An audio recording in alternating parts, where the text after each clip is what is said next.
Kamusta pong muli mga katambay? Nagbabalik pong muli ang inyong katambay. Si Katambay Manong po mga katambay. Dito po sa Tambayan Makabayan, komento po ng inyong lingkod mga katambay. Ito po, komentuhan po natin, naglabas po ng pahayag sa tatlong pagkakataon, part 3 po, ang pasabog po ni Vice President Sara Duterte dito po sa dalawang tao na may kontrol po ng kaperahan ng ating bansa sa pangunguna po ng Speaker ng Kamara, si Speaker Martin Romualdez at si Congressman Saldico mga katambay.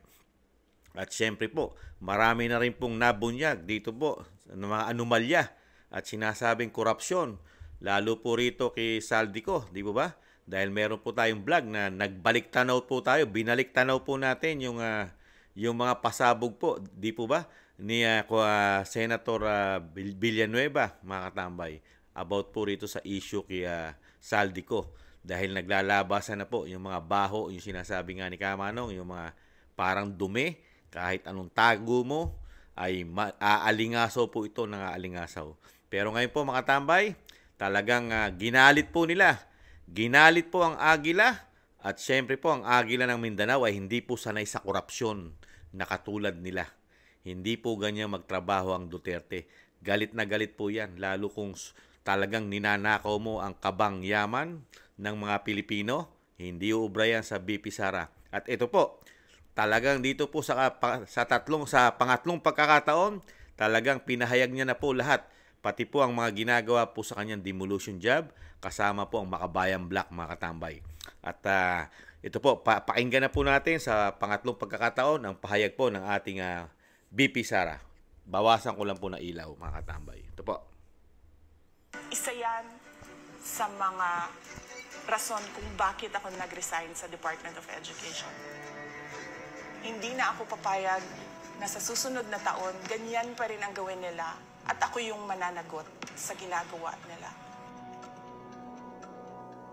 Kaya yan yung sinasabi ko, bakit pa tayo mag-question and answer dito para atakihin niyo ako? Ang masusunod lang naman sa budget, 2 tao lang. Diba? Ang susunod nun na halimbawa ko ay yung budget ng Office of the Vice President. Kung makikita nyo, September 2023, merong lumabas na press release ang Makabayan Block. Sabi nila, may meeting kami with Congressman Martin Romualdez. Pinag-uusapan namin ang pagtanggal ng confidential funds. September yon. Pagkatapos noon, nagkwento sa akin ng isang congressman. Sabi niya, lumapit daw sa kanya si congressman ko at sinabihan siya na tatanggalin namin ang confidential funds ni Inday Sara. Hindi ba siya magagalit? Ang sagot naman sa kanya nung kaibigan ko na congressman, alam mo, si Inday Sara, walang pakialam sa pera yan. Magtatrabaho yan kahit anong budget. Alam niya yan. Dahil alam din niya, limitado ang pera ng gobyerno. Kaya magtatrabaho yan. Trabaho lang ang gusto niyan. Sinabihan siya. Inulit pa niya yung tanong. Tinanong niya yung congressman, sigurado ka ba na hindi magagalit si Inday Sara? Sabi niya, hindi. Kaya kung makita ninyo, doon sa budget hearing ng Office of the Vice President, ay dinefend namin ng maayos kung paano gagamitin ang confidential funds. Napapabilis ang trabaho, napapadali ang trabaho, dahil nakatarget yung mga proyekto.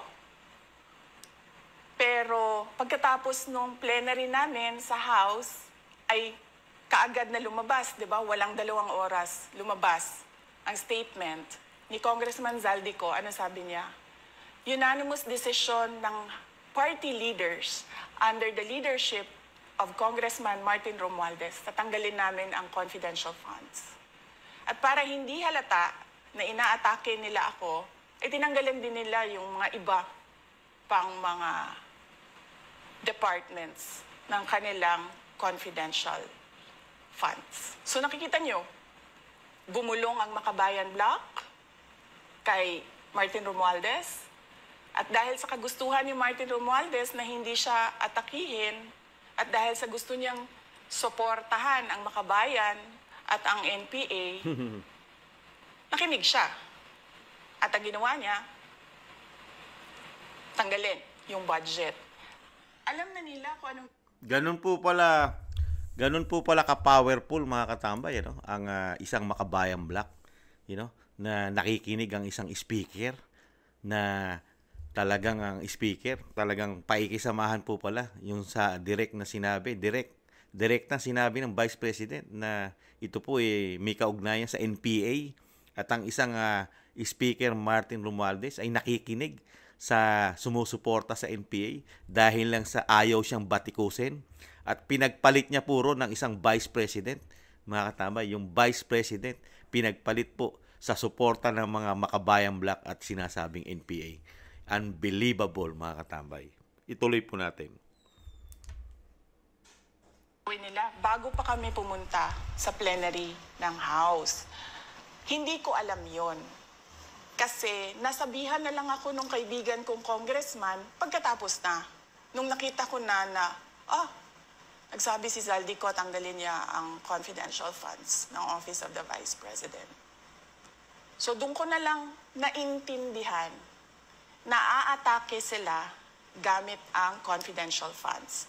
Dahil sumunod nun, October, ay merong dated na October na audit memorandum ang Commission on Audit. Tapos meron silang October 3 na audit memorandum ang Commission on Audit. So sunod-sunod yun, nakita mo.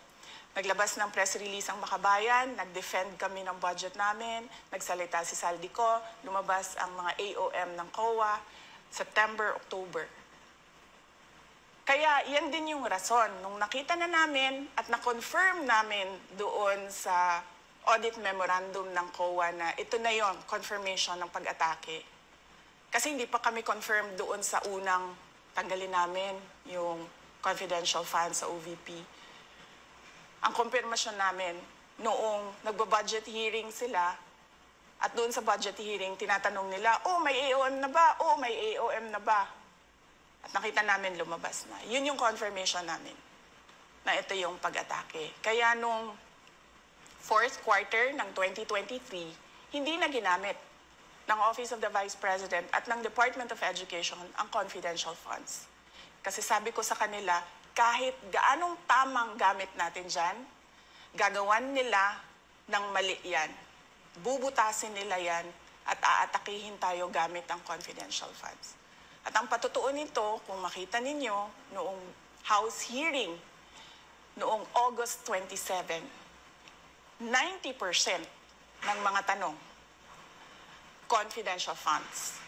Kahit na 2024 at 2025, wala ng confidential funds ang Office of the Vice President. So yan yung explanation ko, mahabang explanation ko.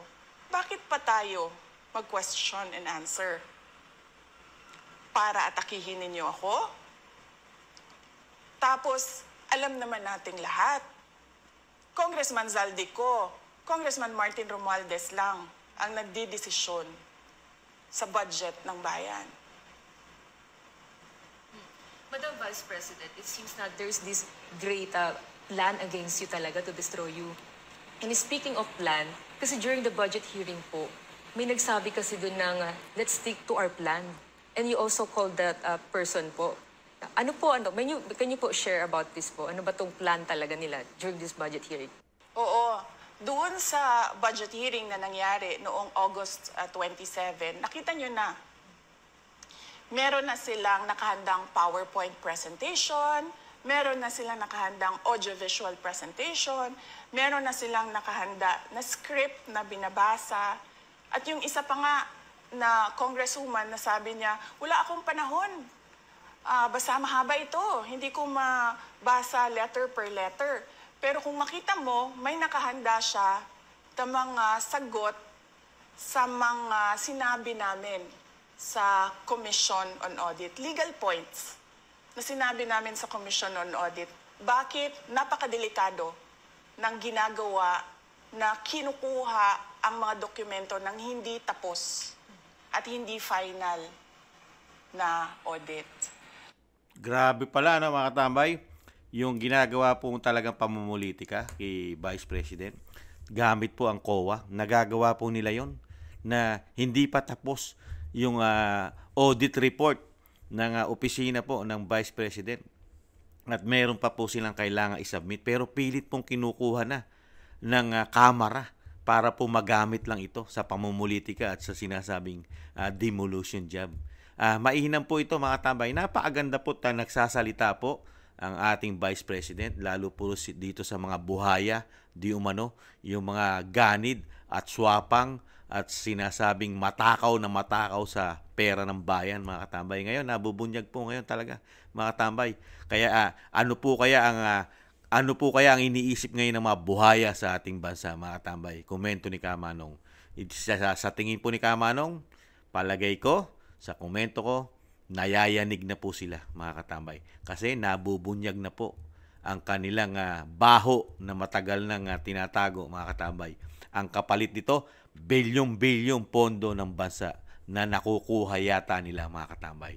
Ipagpatuloy po natin. Grabe ang ginagawa nila sa COA, no? Para lang masira ang confidential fund ng isang Vice President. Nakakalungkot lang po, di po ba? Hindi pa tapos ang report na bawal daw po. Pero sa Kamara, walang bawal sa kanila pag ginusto nila. Di ba?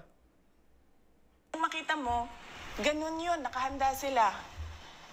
Makikita natin na let's stick to our plan, atakihin natin ito siya. Walang kinalaman sa kanyang Office of the Vice President 2025 budget proposal, kundi lahat ay may kinalaman sa confidential funds na matagal nang may kaso. 3 pa nga ang kaso sa Supreme Court.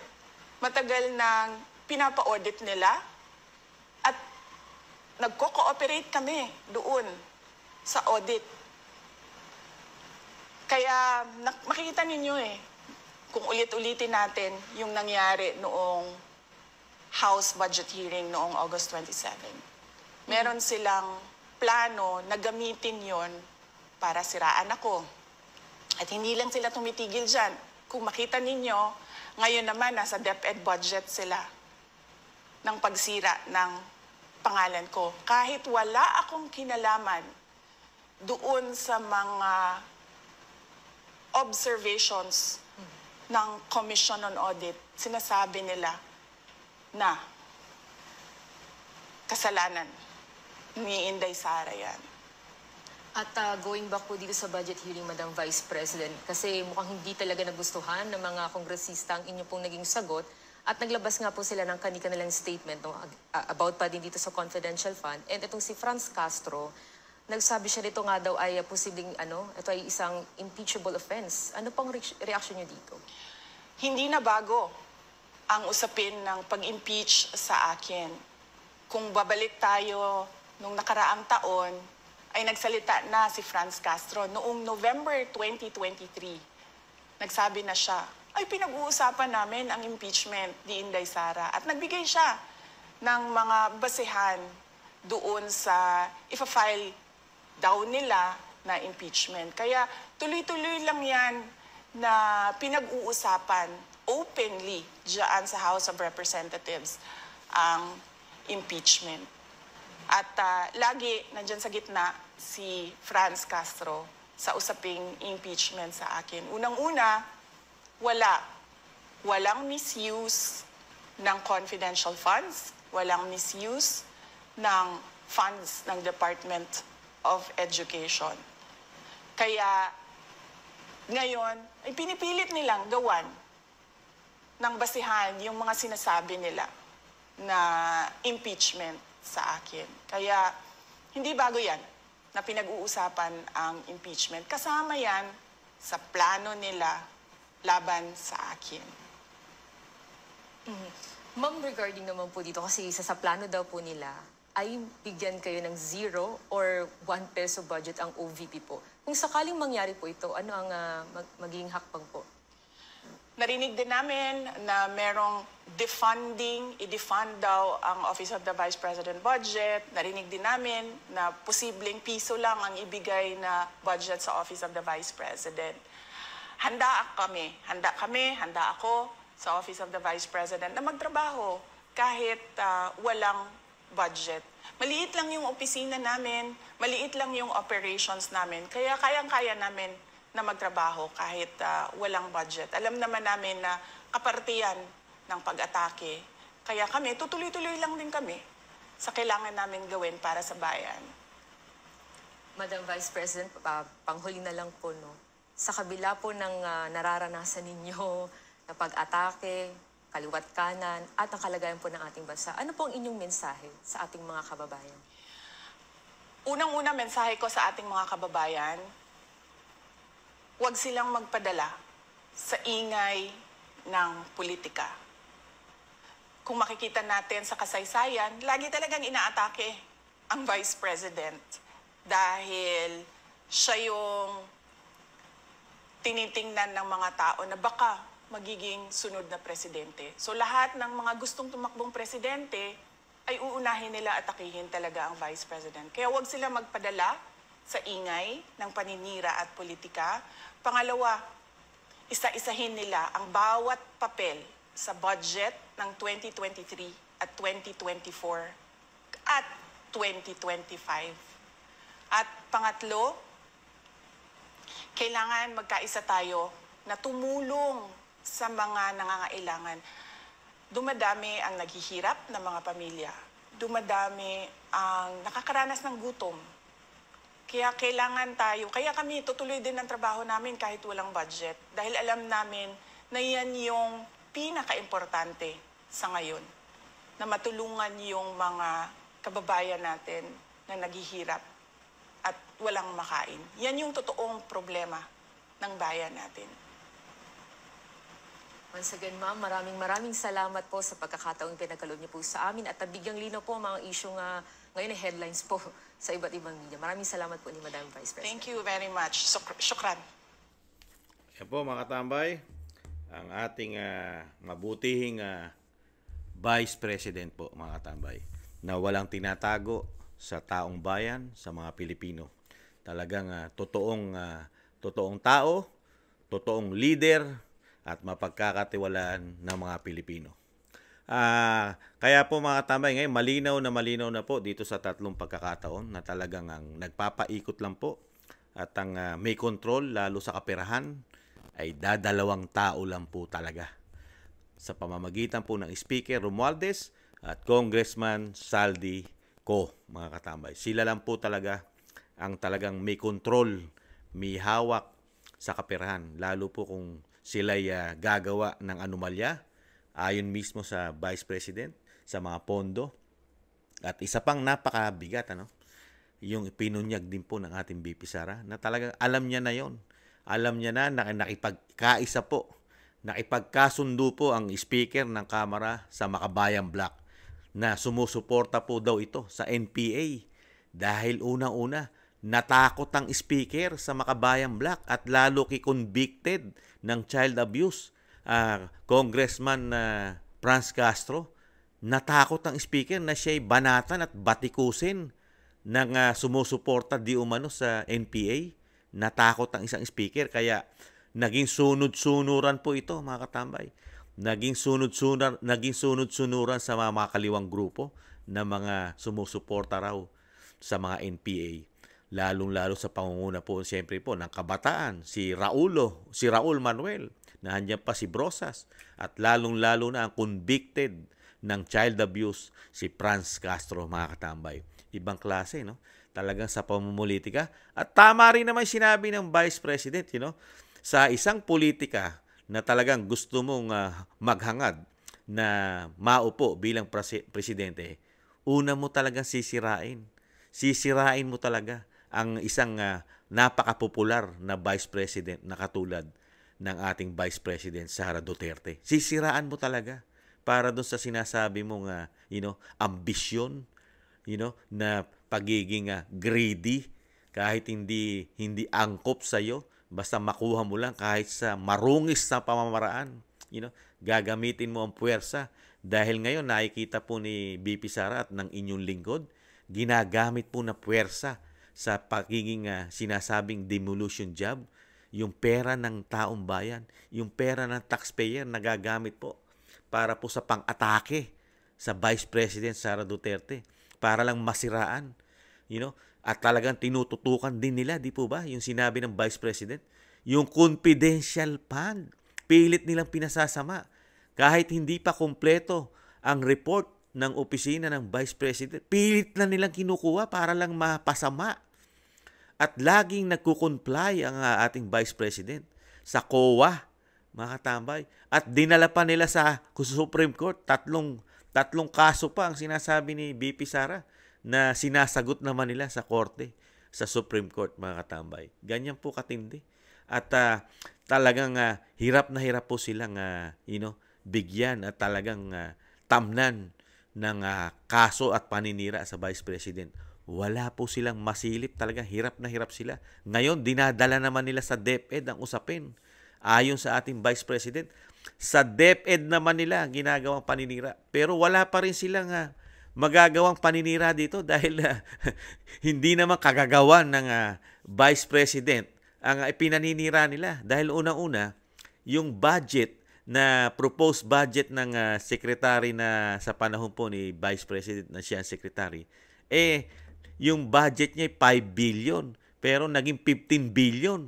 Pero doon siya unang aatakihin ng mga sinasabing attack dog na sa pangunguna po daw ni Franz Castro, ang convicted ng child abuse.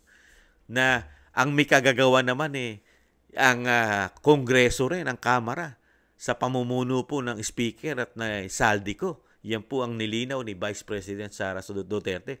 Lahat ng ginagawa sa kanya. Pati ang impeachment, planado. Matagal na po nadidinigan yan. At alam ng ating Vice President na talagang gagawin ng makakaliwang grupo yan. Lalo-lalo sa pangunguna raw po ng convicted ng child abuse na si Franz Castro, mga katambay, na ma-impeach siya. Last year pa yan, pinaplano nila, mga katambay. Kaya lang, hindi nila magawa dahil hirap na hirap silang kumuha ng kakagatin ng tao. Kasi hirap na hirap kasi kailangan kagatin po ng tao yan. At talagang paniwalaan sila ng Pilipino na talagang isang Vice President ay sinasabing corrupt at talagang maraming ninakaw sa bayan, mga katambay, para lang masabi na sila totoo. Paano mo ngayon masasabi na totoo sila, mga katambay? Sa pangunguna po ng Speaker at ni Congressman Saldico at lalong-lalo na sa sumusuporta po sa NPA na sinasabi ng ating Vice President na sa pangunguna po ng convicted ng child abuse, si Franz Castro. Paniniwalaan ba ng taong bayan ito sa binulgar po ng Vice President? Pangatlo ito. Una, pangalawa, at ito na po ang pangatlo. Di po ba? Na dito, nung pangalawa po, bunyag niya po, talagang yung budget po ng DepEd sinama po nila sa korupsyon. Tinamnan po nila ng napakalalaking extraordinary ang budget ng DepEd sa pangunguna po ng secretary pa ang ating Vice President. Biruin nyo, 5 billion, naging 15 billion. Tapos noong 2023 yun. Tapos itong 2024, sinabi rin ng Vice President, 19 billion dahil marami silang ipagagawang eskwelahan. Naging 24 billion yung budget niya na ang may gawa na ang Saldico at ang Speaker. Nibiruin niyo po yun. Tapos ngayon, ano pa kaya ang plano nito? Kasi hindi pa gawa ang script nito Kaya pinag-iisipan po ng mga sinasabing mga Lacos Boys. Yung mga Lacos Boys, nag-iisip po sila ng panangga o sinasabing mas paniniwalaan sila ng taong bayan kaysa sa pahayag. So, dito sa in-expose ng VP Sara. Kaya abangan po natin ang kanilang gagawin di umanong mga panangga o pangsalag dito sa mga in-expose ng ating Vice President Sara Duterte. Pero malaki po kasi ang katotohanan, mga katambay, lalo sa pera na ginagawa po na pagbabudget ng Kamara at Senado. Dahil bakit ko po nasabi, komento ni Kamanong, kasi mismo yung DPWH, 1 billion mahigit, mga katambay, araw-araw. Wala tayong nakita. Walang nakita ang mga kababayan natin, lalo na sa Luzon. Ang nakita lang po, puro tubig. Walang flood control. Di po ba? Saka yung mga proyekto na halos walang pondo, ayon na mismo sa kapatid ng Pangulo na si Senadora Amy Marcos, di ba? Napakaliit ng pondo ng Build, Better, More. Saan kaya napupunta yung mga pera, mga katambay? Pero sa kabila nun, ang lalaki ng budget na nilalagay nila, di ba? Sa DPWH, sa DA, di ba? Napakalalaki, di ba? Sa DPWH, di ba? Kompleto, di ba? Saka sa DSWD, lumolobong pera, di ba? Na sa binunyag ng ating Vice President, malaki po ang posibilidad na ganun din ang ginagawa nila doon sa malalaking nilalagay nila ng pondo sa ibang ahensya. Meron din silang sobra-sobrang extraordinary dong bilyon-bilyon na sila rin ang kumukolekta. Di ba? Kaya nga po, wala nang question ask. Di ba? Pagka panahon na po ng budget hearing, nakita niyo po bang kinalkal at binusisi ng mga congressman yung liquidation with receipt nung mga ahensya na yon, di ba? Napakabilis lang nila ipasa, di ba? Yung DA, di ba? Yung DSWD at yung department po ng ating mga gawain na DSWD saka yung Department of Work of Highway, di ba? Napakadali po nilang ipasa yung budget na yan, di ba? Hindi po kayo nagugulat? Walang question at pati sa opisina ng presidente, di ba? Wala po. Kaya nakakagulat dahil ang nilalagay nila diyan sa DPWH. Napakalalaking pera niyan, di ba? Dahil yan yung pinopondahan po dahil lalo po ngayon. Di ba? Naglagay po ng master plan ang Pangulo na ang gagawa po niyan DPWH, di ba? Kaya dito po sa pinahayag ng ating Vice President Sara Duterte, talagang gising na po ang mga Pilipino. Gising na tayo mga katambay kung paano po nila pagsamantalahan ang pera ng bayan at gising na rin po tayong mga Pilipino na kung paano po talaga nila siraan ang mga Duterte. Puro gawa-gawang paninira, mga scripted, mga planted, na hirap naman silang makakuha ng matibay na ebidensya kasi hindi totoo yung mga kanilang binibintang. Mahirap po talagang magtanim ng mga gawa-gawang kwento, lalo kung hindi totoo. Napakahirap niyan. Hindi katulad ng Vice President, nagsalita siya, dokumentado, may resibo yan, may dokumentado yan. Kumpleto siya kung paano po na binaboy ang kanyang budget sa DepEd. Pirmado po yan, pati ng presidente, mga katambay. Kaya ano kaya ang sasabihin po ninyo mga katambay? Ano po ang sasabihin nyo sa nangyayari po sa ating bayan? Lalo po sa pamumuno po ng Speaker ng Kamara na si Speaker Romualdez. Ano po sa paningin nyo? Ano po sa pananaw nyo? Ano po ang komento nyo dito sa dalawang sangay? Sa Senado at sa Kamara. Lalong-lalo sa Kamara mga katambay. Kay Congressman Saldico na binalik tanaw natin yung issue niya na napakarami niya palang anomalya rin na binulgar din po ni Senador Villanueva na kakulay din po niya, kabaro, kaibigan, di ba mga katambay? Kaya dito po mga katambay, alam na natin mga katambay, lahat ng ginagawa nila sa Duterte, sa Vice President, ay bahagi lang po ito ng demolition job. At syempre po, sa ambisyon po ng bagong Pilipinas, sa pangunguna po ng Speaker ng Kamara at ni Saldico, talagang gustong-gusto nila mawala na ang Vice President bilang Vice President ng ating bansa. Para po, sila-sila na lang po ang magkamal. Pero hindi na papayag ang taong bayan ngayon. Hindi na papayag ang mga Pilipino sa natuklasan po sa ating Vice President. Gising na tayo. Talaga ang korupsyon ay sobra-sobra ng ginagawa nila. At 6 na taon po ito. Kung hindi po ito mababagot, mapipigilan, 6 na taon pong pagsasamantalahan ang pera ng mga Pilipino, ng taxpayer, na kilalaki po, bilyon-bilyon ang naisisilid at naibubulsa lang nila. At pinagpaparti-partihan yata nila di umano mga katambay.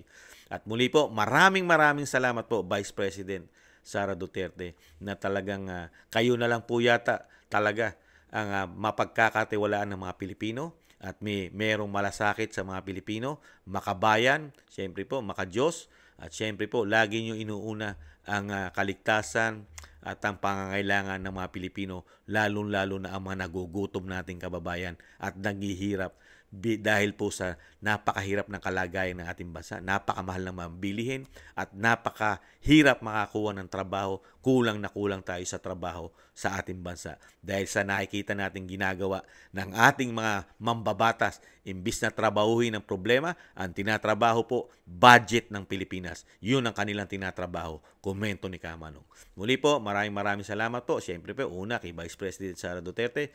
Ingatan po kayo, Ma'am Sara, Vice President. Ingatan po kayo ng Panginoon. At muli po, maraming salamat po sa nakagusto po ng ating maliit na channel, Tambayang Makabayan. Komento po ng inyong lingkod sa YouTube at TikTok.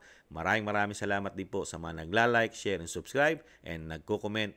Maraming salamat po. Sa muli po mga katambay, ingatan nawa po tayo mga katambay. Paalam, bye-bye.